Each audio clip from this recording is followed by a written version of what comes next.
एक बड़ी खबर आ रही है जयपुर से। आपको बता दें कि उपचुनाव की तारीखों की घोषणा हो चुकी है। यह बड़ी खबर 17 अप्रैल को मतदान है। 23 मार्च से भरे जा सकेंगे नामांकन और नामांकन पत्र भरने की अंतिम तिथि 30 मार्च है।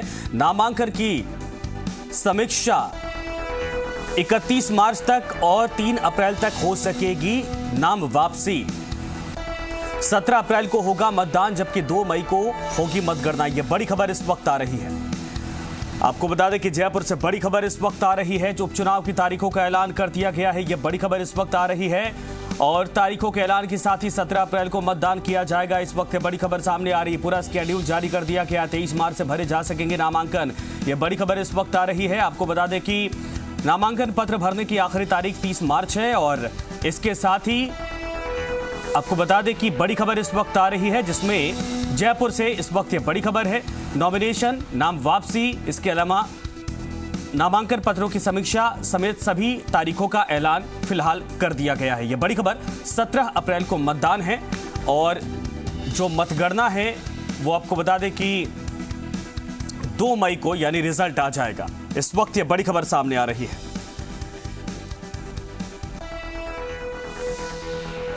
तो जयपुर से बड़ी खबर, उपचुनाव की तारीख घोषित कर दी गई है। 17 अप्रैल को मतदान है। 23 मार्च से भरे जा सकेंगे नामांकन। नामांकन पत्र भरने की अंतिम तिथि 30 मार्च है। नामांकन की समीक्षा 31 मार्च तक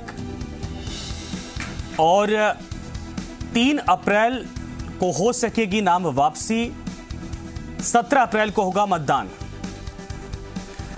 भरत इस वक्त हमारे साथ हमारे सहयोगी जयपुर से जुड़ गए हैं। भरत, क्या कुछ जानकारी है पूरे मामले पर? तारीखों का ऐलान हो चुका है, तैयारियां तो पहले से ही चल रही थी।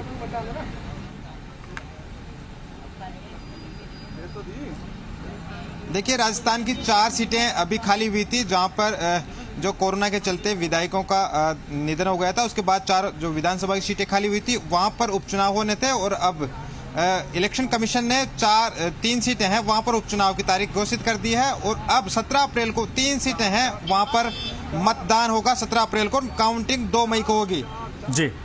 अभी जो इलेक्शन कमीशन ने 3 सीटों की घोषणा करी है और 3 सीटों पर उपचुनाव की तारीख उन्होंने डिक्लेयर कर दी। अब 17 अप्रैल को मतदान होगा और इसके लिए आज इलेक्शन कमीशन चूरू में भी है। वहां पर उन्होंने चुनाव की मॉनिटरिंग भी की है और लगातार इलेक्शन कमीशन के साथ अन्य जहां पर उपचुनाव है उनकी लगातार मॉनिटरिंग की जा रही थी। सारी निर्वाचन विभाग की तैयारियां पूरी कर ली गई थी। यहां से रिपोर्ट इलेक्शन कमीशन को भेजने के बाद आज इलेक्शन कमीशन ने वहां की डेट डिक्लेयर कर दी है और 17 अप्रैल को अब इन सीटों पर मतदान होगा।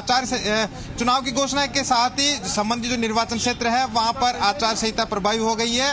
मंत्री वहां पर दौरे नहीं कर सकेंगे और जो चुनाव की गाइडलाइंस है वो वहां पर लागू हो जाएगी। तो संबंधित जो चुनाव क्षेत्र है वहां पर चुनाव की घोषणा के साथ ही आचार संहिता प्रभावित हो गई है और जो चुनाव गाइडलाइन है उसका नियमों का वहां पर ध्यान रखना होगा। इसके लिए 23 मार्च से नामांकन बनना शुरू हो जाएंगे।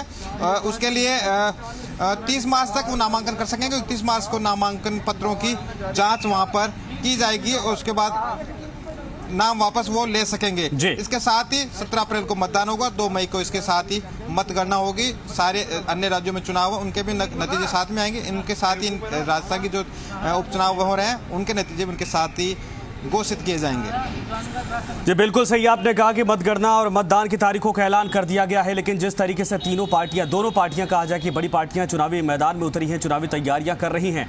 आज से आचार संहिता भी लागू हो चुकी है। अब किस तरीके से जो प्रत्याशी हैं वो लोगों तक संपर्क कर पाएंगे? क्या कुछ प्रोसेस अब चलेगा आगे?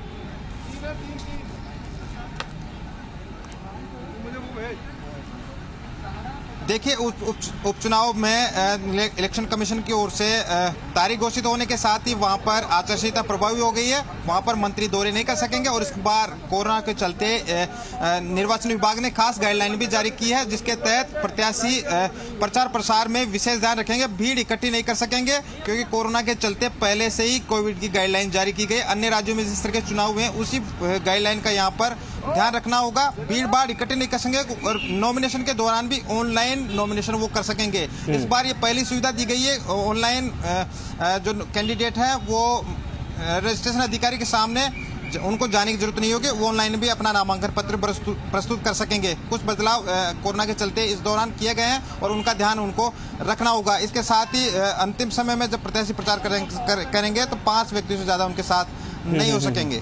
जी बिल्कुल सही आपने कहा कि मतगणना और मतदान की तारीखों का ऐलान कर दिया गया है, लेकिन जिस तरीके से दोनों पार्टियां अभी ये तय कर लिया गया है कि चूंकि जो मतदान होगा उसको लेकर व्यवस्था कैसी होगी, कोविड भी लगातार अपना पैर दोबारा पसारते जा रहा है, और इसके अलावा चाहे महिलाओं को लेकर हो चाहे युवाओं को लेकर है, सेंसिटिव एरियाज को लेकर क्या कुछ तैयारियां हैं, इसको लेकर भी कोई जानकारी अब तक साझा की गई है?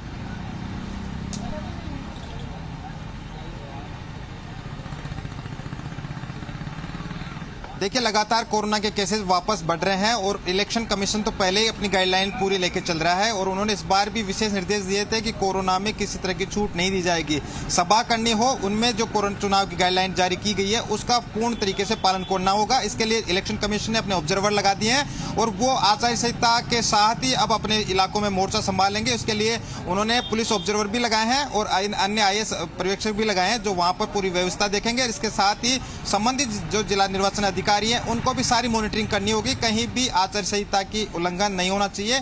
इसके लिए उनको अपना ध्यान रखना होगा। इसके लिए कोरोना की जो गाइडलाइन बनी हुई है उनका भी उनको पालन करना होगा।